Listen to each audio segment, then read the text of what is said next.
মক্কার কাফিররা, মক্কার মুশরিকরা দল করতো আবু জাহেলের, কিন্তু আমানত রাখতো বিশ্বনবীর কাছে। পড়েন সুবহানাল্লাহ। অবাক করো না ঘটনা? কারণ ওরা ভালো করেই জানে আমানতের প্যাকেট যদি আবু জাহিল্লার কাছে রাখে তাহলে টাকাও শেষ, টাকার ঠোঙ্গাও। এজন্য সবকিছু নিয়ে মুশরিক শিরক করে, মূর্তি পূজা করে, কিন্তু আমানত রাখে কার ঘরে?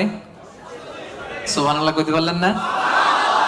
বিশ্বনবী যে রাতে হিজরতে যাবেন, ওই রাতে বিশ্বনবীর খাটে বিশ্বনবী মেয়ের জামাই আলী রাদিয়াল্লাহু তাআলা আনহুরে শোয়ায় গেছিলেন। কারণ তিনি বলেছিলেন, আলী, আমি তো আবু বকরকে নিয়ে আজ রাতে মক্কা থেকে মদিনায় হিজরতে যাব, আমার ঘর ভর্তি ডিপোজিটের মালামাল, মানে আমানতের মালামাল, এগুলো দিবা। মক্কার প্রত্যেকটা লোকের হাতে পাই টু পাই বুঝিয়ে তারপরে তুমি হিজরতে যাবা।